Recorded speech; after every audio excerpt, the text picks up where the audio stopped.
Yvan de Lastour, je travaille chez BPI France en tant que pilote blockchain. J'ai un parcours d'ingénieur en informatique à la base, que j'ai complété par 2 masters de finance. J'ai travaillé en fusion-acquisition. Ensuite, j'ai travaillé dans un labo de recherche à l'Institut Mintelecom. Et ensuite, j'ai eu différentes positions dans des cellules innovation de grands groupes, notamment chez Deloitte. Et j'ai rejoint les équipes BPI France il y a quasiment 4 ans. Et il y a 2 ans, j'ai eu la chance que la proposition soit acceptée de créer un poste de pilote blockchain en transverse. Et donc, l'idée, c'est d'accompagner cette thématique, que ce soit les entrepreneurs, les banques, enfin les acteurs des services financiers dans cette révolution technologique.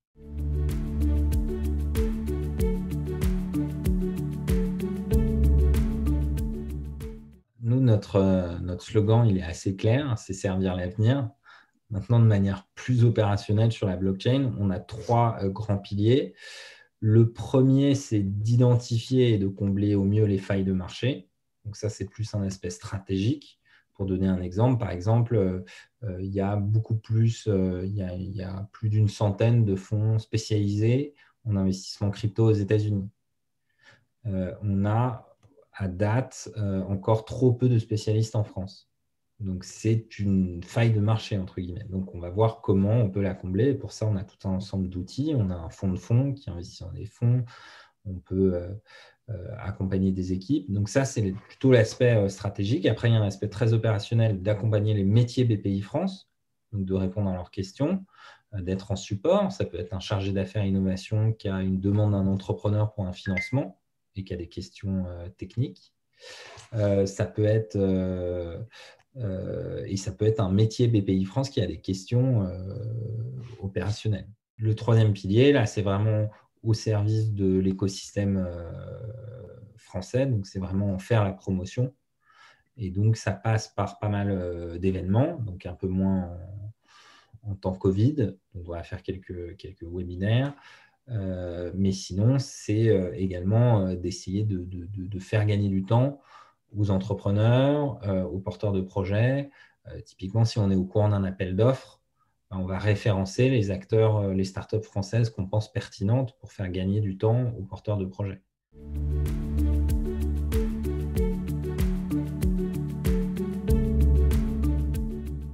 Notre rôle principal, notre première mission, ça va être de financer.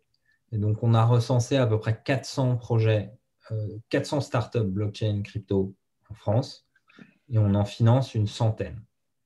Donc ça, on a un vrai rôle de financement par des subventions, des prêts, des concours innovation.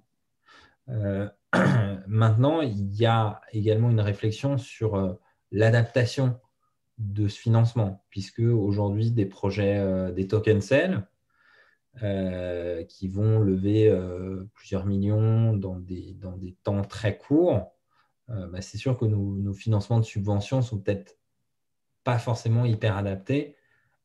Et du coup, il y a des réflexions en cours. Après, on est contraint par la réglementation, puisqu'on a une conformité, on est régulé à quasiment tous les niveaux. L'idée, c'est de voir éventuellement, est-ce qu'il n'y a pas des actifs à tokeniser, puisque BPI France a un bilan de grande qualité et bien garni, on va dire. Donc, il peut y avoir des actifs en private equity qui pourraient être tokenisés, des actifs même immobiliers, des actifs. Donc, ça, c'est une réflexion qui est en cours. Maintenant, sur cette partie-là, on va être encore plus regardant côté conformité. On